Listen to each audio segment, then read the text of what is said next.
Gluten-free forever together. What a journey. What a wonderful journey. What a wonderful life this is. Gluten-free. Let's make a gluten-free handshake. We go like this. Put your hand out. Like this. Let's rock. Let's rock today. Let's eat gluten-free food today. Let's rock today.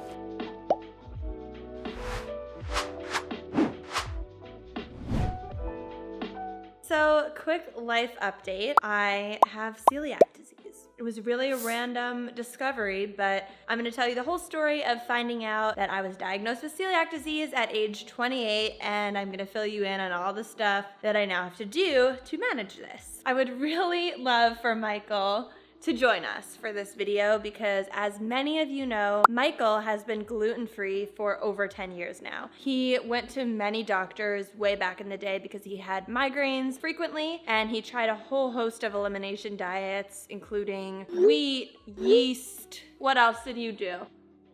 Yes.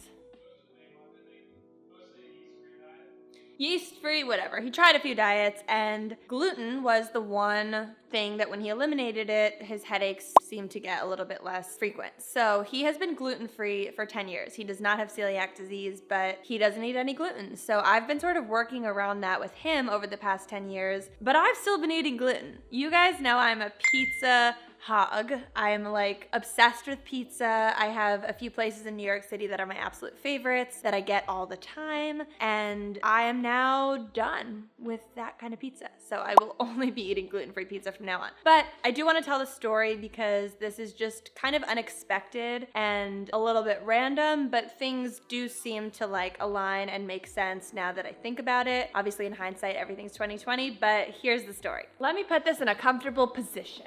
Here we go. Okay.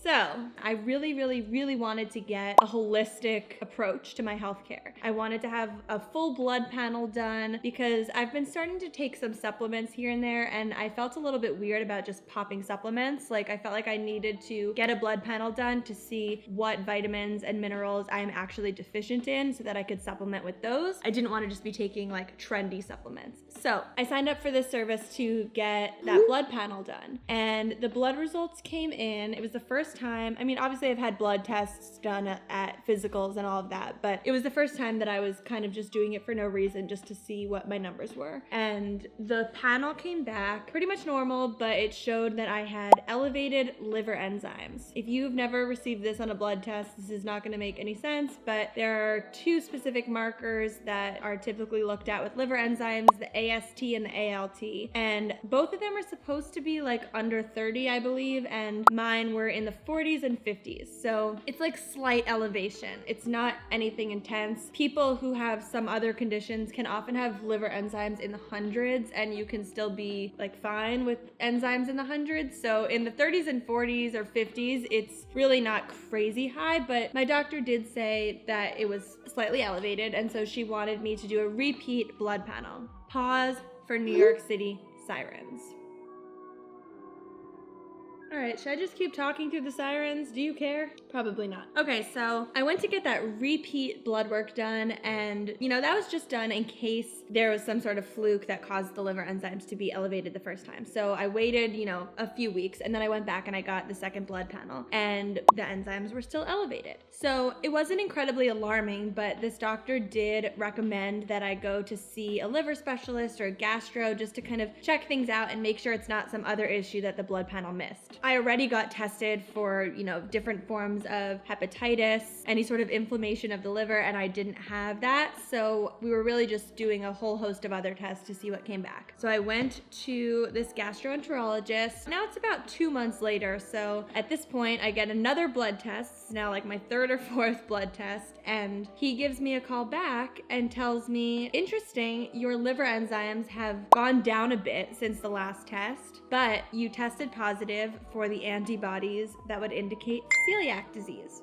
Siren. And he did mention on that call that oftentimes celiac disease can trigger elevated liver enzymes. So he assumed, he just sort of thought maybe that's why your enzymes have been elevated. It appears based on this blood test that you have celiac disease, but in order to confirm that, we're going to want to do an endoscopy where we go into, down your throat with a camera, and we go into your small intestine and we take a biopsy of the small intestine to confirm. And I've done an endoscopy before. I did this before my gallbladder surgery. So actually, when I woke up from that endoscopy, because you're on propofol, it's kind of like you feel a little woozy. This is what I said the moment I woke up from that endoscopy. Let's talk about sex, baby. So I remembered feeling kind of good after that. Ugh, the sirens! So a lot of people are like afraid of endoscopies, but I had a really good experience that first time. I didn't wake up feeling groggy. I actually woke up feeling really refreshed, like I just took a nap. So I wasn't afraid to go back and get a second one. So I went back and I did it. And right after I woke up, his takeaway from what he saw on the inside was that it looked like there was slight flattening of the villi, which would indicate celiac disease. But he said, we have to wait for the biopsy to come back for confirmation. And a few days later, the biopsy came back, confirmed I have early celiac disease. I asked what early celiac disease means. Like, does that mean I just developed it? Does that mean it's not super intense or far along? And he said it means that it's not super intense. It's like the early stage of it in terms of intensity and severity, but it doesn't necessarily mean I just developed this. So I could have had celiac disease for a really long time. And the truth is I don't eat that much gluten anyway, which is maybe why it's not all that intense. But I have to say there's a lot to unpack here.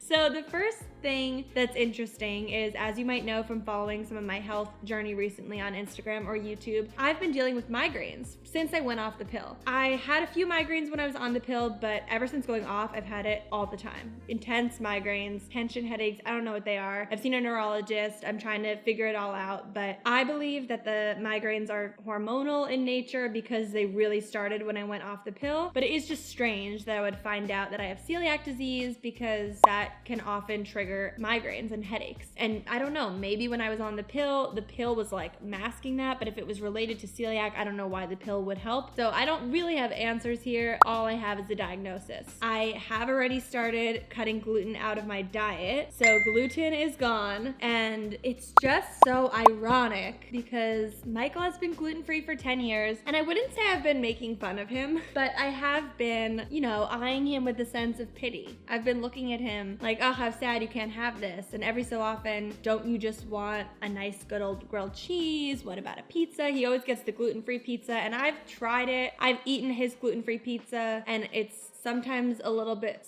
soggier than a regular pizza. I've had his gluten-free pasta, which can be a little bit slimier than a regular pasta. There are some tiny minor things about gluten-free food that make it, I would say, personally, a little bit less enjoyable than non-gluten-free food. But now that I know that I actually have this disease, I'm not eating gluten anymore. I want to point out, I don't know too much about the blood tests and like the numbers and the specific antibodies that are being tested, but I know that there were like two specific types. I popped them up on screen. There are two specific types of antibodies, or maybe it was 3 of mine that were elevated. And when I say elevated, like I don't just mean the way the liver enzymes were elevated. I mean like a large elevation. So just to give you some numbers. My deamidated gliadin, IgGB, should be between 0 and 19, and mine was 36. My T-transglutaminase, IgAB, should be between 0 and 3, and mine was 12. And my T-transglutaminase, IgGB, should be between 0 and 5, and mine was 8. So I definitely had high numbers in terms of the antibodies, which would indicate that there's some inflammation in my body from eating gluten, and that's not a good thing. The other thing I want to talk about is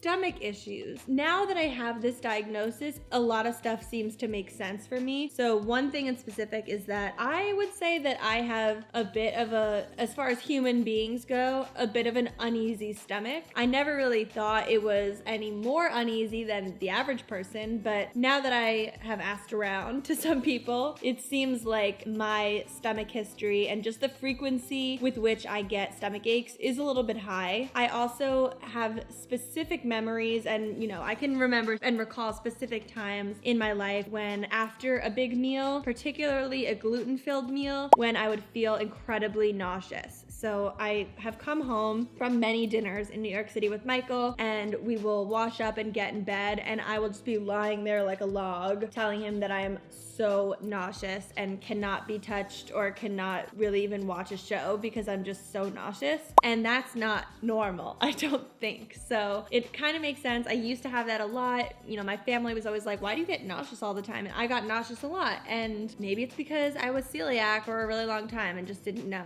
And then the stomach issues, I have specifically in the past few months, I've been actually in talks with my fitness trainer because something I've been wanting to do as a personal goal is to put on 10 pounds. I've just been trying to gain weight because I have a naturally very slim build, but I've noticed that I'm lighter than I have been at certain points in my life, and I want to gain weight because I definitely am like on the lighter side of humans, and I eat normal food, I eat as much as I want, but I just don't gain weight. And it has been really difficult for me to gain weight over the past few months. And when my doctor discovered that I was celiac, he said that it's possible that once I cut out gluten once and for all, I'll be able to put on weight a bit easier. So I'm hoping and crossing my fingers that that's the case. I'll keep you posted on that. That's a personal goal of mine. I just want to gain weight. So that's where we're at, and that is the health update of Lucie's life at the moment. Very interesting stuff. I hope you find it interesting as well. I just wanted to go over to Michael because I feel like his input in this story is relevant. Being a gluten-free man for years and years and years and years and years and years.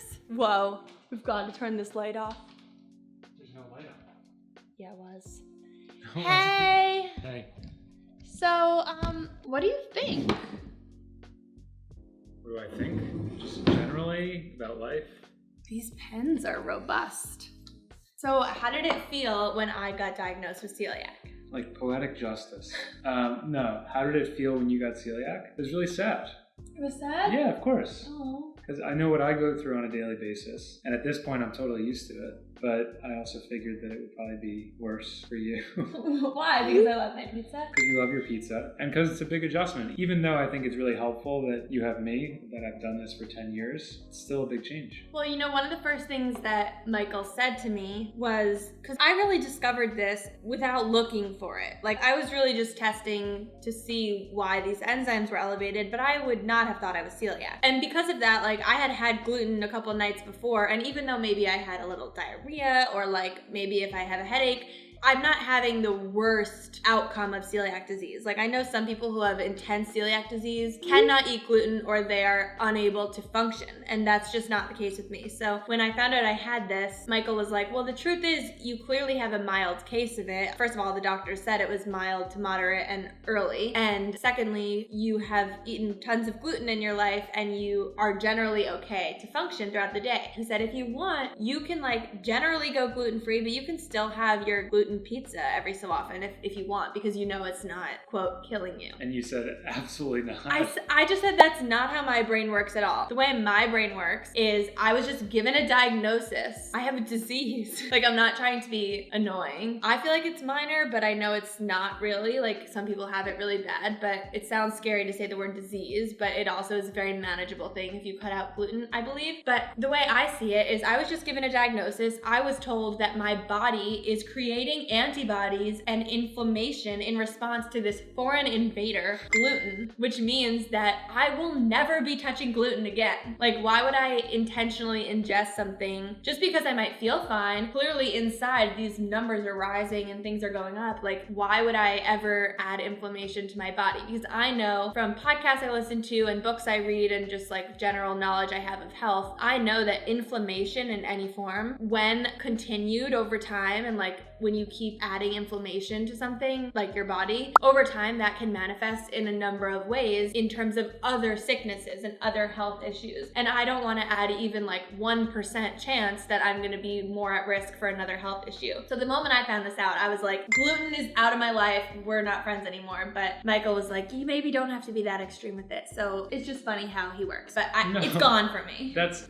not exactly how I would characterize it. What would you say? I think my whole point was that you have a choice, right? right? Like, you know that you have celiac disease now. Everyone has an inability in some capacity to actually digest and handle gluten in their body. It causes inflammation in general. And so you could go about your life thinking and operating under the assumption that I'm going to completely steer away and steer clear of everything that could be bad or could cause inflammation. You obviously are one level up from that, given that you have celiac disease. My point was, it's not a huge concern for you, so you do have a choice. But I think that you're making the right choice. Yes, so my choice is to go gluten-free, and not only with food, but also because I do have this like extreme sensitivity to it, as the blood test showed. I'm also going to be making sure that anything I put on my body, any skincare, body care, lipstick, like anything like that is certified gluten-free. Deodorant, toothpaste. Deodorant, toothpaste, yeah, these are things that I know from Michael, like over the past few years. He looks into every product that is part of our life. And I mean, even recently I've heard of some strange things like making sure that if you use a cutting board, you know, when you cut into a cutting board, you can sometimes like cut into the wood, and you have to make sure that the way that wood was manufactured has no like gluten on it. So it's weird, and there's so many things to think about, but I'm thinking about that. Yeah, and that's super important now too, because I think different people who have gluten sensitivities or celiac disease treat it differently. Like, I know some people who have gluten sensitivity, you know, every once in a while they'll just say, oh my God, I need a brownie or I need a piece of pizza, and they'll just kind of do it, and whatever the consequences are, that's what they are. Yeah. And I think some people with celiac disease who have it in a more manageable way also might do the same, where it's like, oh, I need this. Right. And so for me, obviously, I've been super strict. I basically haven't had gluten in 10 years, except for like 1 or 2 instances by accident. And so for you, now that it's in our lives, not just a sensitivity, but it's a disease, it's something that we're even going further. Yeah. So turns out we are a gluten-free family over here in New York City, and that's just how it's going to be for a long time. It is. The good news is that I've been doing this for a while. So Yes. I have a partner in crime. I have a partner in gluten. A partner in gluten. And what? The other thing I was going to say is that I feel like in the time that I've been gluten-free, it's gotten so much easier to do it in terms of the products that you buy at the grocery store, you go out to a restaurant, anything like that. So I think it's only going to get easier over time too. I agree. You're getting celiac disease at the right time. High five. I agree. So just to sort of, this is the light I was talking about. This light on our ceiling does not like my camera. How do I turn it off? Over here. What? This? Yeah. Okay. So in terms of what I'm eating, you know, I can do a whole video about gluten-free food. I feel like I could have done this gluten-free video before I was even diagnosed with celiac because I knew so much from Michael. But pretty much, you know, my daily diet has been some sort of an egg for breakfast, avocado. I really like making different types of like vegetable stir-fry things with quinoa and eggs for breakfast. I also will always have coffee, and I also recently have been occasionally having a smoothie for breakfast. I love green smoothies, so I'll do a lot of spinach with frozen blueberries, maybe frozen raspberries, a scoop of my protein powder, my collagen protein powder, which there's a couple brands that I have, but I don't even need to show you. There's too much in this cabinet. And then sometimes chia seeds or ground flax seeds, and almond milk and water and ice and frozen banana. If I didn't say that, that's a key ingredient. So that's been my like smoothie morning. For lunch, I usually just have some sort of a grain, like a quinoa or a rice with sauteed vegetables. And if we have chicken available, I'll have a protein. I also often order in for lunch. So I'll often order from Seamless and get like, I don't know, a bowl from a place that makes gluten-free like taco bowls, or sometimes just like a market plate with chicken and a couple vegetables on the side. So that's usually my lunch. And then a dinner is usually similar. It's like roasted vegetables, some sort of a meat. If you follow me on Instagram, you'll know that Michael and I love cooking. So we've recently been following recipes in a couple cookbooks. Let me show you my favorites because I'm in love with cooking recently. These 2 books. So this is Healthier Together by Liz Moody, and this is Just the Good Stuff by Rachel Mansfield. And both of those books have incredible recipes. And at least Rachel's book is 100% gluten-free, and Liz Moody's book is, I think, mostly gluten-free, like definitely on the healthy side. And you can also just replace flour with gluten-free flour flour for anything. Anytime it says flour, we just use the 1-to-1 ratio of like the gluten-free all-purpose flour. So the diagnosis is I'm gonna live, and I just have celiac disease, and that's it. So I wanted to share that with you. I love keeping you all updated with my life and my health and what's going on. And so I just needed to share this news with you. If anyone is celiac or has gluten sensitivity and has favorite brands or favorite foods or recipes or anything that you want to share, please drop them down below in the comments. I would be eternally grateful. If anyone has questions, I'm clearly very open about my health and my body. So I'm always here to answer any questions, and I will guide you as best as I can. But that is it for now. And I'm sending you all the most love in the world from our gluten-free kitchen in Manhattan. And please don't hesitate to subscribe to my channel. What a weird way to say it. Don't hesitate to subscribe. In other words, please subscribe to my channel because that would just bring me so much joy. I'm so grateful to have over 250,000 subscribers on YouTube. This is my new favorite platform. Love it to the end of the earth. And also, if you want more health, food, lifestyle videos like this where I'm just kind of chatting and telling you what's going on, give it a thumbs up, and I'll see you next time.